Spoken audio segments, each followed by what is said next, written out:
Ya, sejak buka pukul setengah 6 pagi, tempat makan yang berada di pertokoan di Jalan Cibadak, Kota Bandung, Jawa Barat ini sudah ramai pembeli. Tempat sarapan yang sudah ada sejak puluhan tahun silam ini selalu jadi incaran warga untuk sarapan dengan menawarkan sajian lontong. Lontong merupakan makanan khas tradisional Indonesia yang terbuat dari bahan utama beras dibungkus daun pisang dan bertekstur kenyal dan padat. Uniknya, lontong di tempat ini diberi isian dan disiram dengan kuah oncom yang khas serta kerupuk mie kuning sehingga tampilannya menarik. Tersedia 4 varian lontong dengan ragam isian, yaitu lontong isi oncom, kacang merah, daging ayam, dan lontong polos. Saat ini, usaha lontong banjur ini diteruskan oleh generasi ketiga. Ukuran dan resep tetap dipertahankan, yang berubah adalah adanya penambahan isian pada lontong. Lebih mungkin 20 tahun yang lalu, lebih 20 tahun lebih ya. Enggak, dulu mah di Gang Kote di belakang. Cuman itu udah nggak bisa dipakai jualan, makanya pindah ke sini. Cuman sedikit bikinnya dulu awal-awal lontong, cuman variannya juga cuman 2, cuman lontong polos sama kacang aja. Ya. Sekarang banyak variannya. Ada lontong isi oncom, isi daging, polos sama kacang. Satu buah lontong dihargai Rp5.000. Sebagai pelengkap bisa juga ditambahkan aneka gorengan seperti bakwan, tahu isi, tempe, dan pastel yang dibanderol mulai dari Rp2.000 sampai Rp5.000. Dalam sehari sekitar 4.000 lontong ludes terjual. Bagi yang doyan makan seperti saya, coba satu lontong kurang ya. Makanya saya ambil 2, ada lontong isi ayam sama lontong kacang merah. Dibanjur sama bumbu oncom. Jadi perpaduan asin, manis, pedas, gurihnya dari kerupuk jadi satu. Pastelnya juga jumbo ya. Jadi nggak terlalu kenyang, nggak terlalu kurang juga, pas lah untuk sarapan.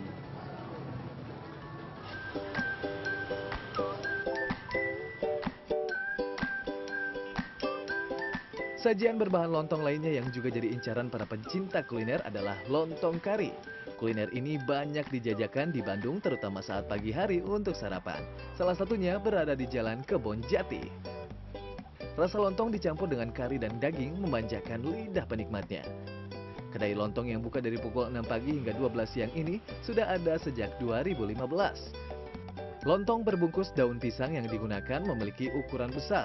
Dalam penyajiannya, lontong yang sudah diiris dengan ukuran sedang dipotong kecil di atas piring atau mangkuk, lalu diberi topping dan disiram kuah kari. Takaran beras pada lontong dan durasi dalam perebusan memengaruhi cita rasa lontong itu sendiri. Kalau untuk lontong, berasnya lebih mekar. Jadi kita tuh setengah dari ini. Kadang kalau misalkan kalau kita bikin buat ketupat, seperempatnya aja isi beras. Jadi itu buat si lontong empuk gitu. Dan kalau kita tanek memasaknya 3 hari kuat. Lontong kari di tempat ini memiliki kuah yang sedikit kemerahan. Pengunjung juga bisa memilih sendiri daging ayam bagian dada, paha, ataupun sayap. Pilihan topping lainnya ada tahu atau telur dengan harga bervariasi. Satu porsi lontong dengan topping lengkap dihargai Rp19.000. Kalau saya lebih senang yang paket lengkap ya. Jadi ada tahu, ada ayam, sama ada telur. Nah, ciri khas di lontong kari ini, ayamnya digoreng dulu jadi nggak terlalu lembek ya. Sama potongan dari lontongnya ini besar-besar. Jadi buat yang makannya kecil-kecil harus dipotong-potong lagi nih. Sama dominan dari kuahnya ini asin dan gurih dari santannya. Tapi cocok lah buat mengawali hari.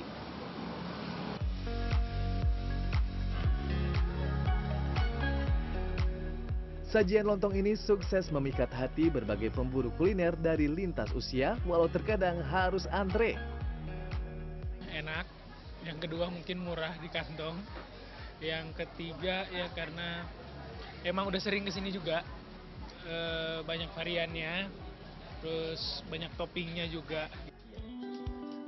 Ahli gastronomi tradisional Sunda dari Politeknik Pariwisata NHI Bandung, Riyadi Darwis menyatakan berdasarkan catatan sejarah lontong pada abad ke-16, sejarah panjang lontong bermula dari ketupat. Dikarenakan membuat ketupat butuh keahlian menganyam daun kelapa muda atau janur, masyarakat akhirnya memilih daun pisang sebagai pengganti janur karena bahannya lebih mudah didapatkan dan membuatnya juga tidak sulit. Sajian ini dibuat memanjang agar mudah dibawa ke mana saja. Itu disebutkan di dalam Sang Hyang Sewar Cinta. bahwa ada kupat halu. Bentuknya panjang seperti halu. Kan kalau kita lihat lontong kan panjang. Tapi pada kenyataan sekarang sudah berubah. Orang dalam rangka komersialisasi membuat lontong itu sampai akhirnya mereka buat pakai besek. Pakai besek, wadah dari luarnya kemudian dialasi dengan daun pisang. Dimasukkanlah ke dalam, kemudian dibungkus pakai tali karena keperluan tadi supaya tidak terlalu lama gitu ya. Nah, jadi akhirnya sekaligus dia membuat dengan seperti itu. Riyadi menambahkan terdapat 36 jenis lontong di Indonesia. Bentuknya yang bulat dan memanjang memiliki filosofi simbolisasi dari gender laki-laki dan perempuan. Seiring perkembangan zaman, jenis dan cara menyantap lontong pun beragam sehingga tidak menjadikan lontong kehilangan eksistensinya. Tim Liputan CNN Indonesia, Bandung, Jawa Barat.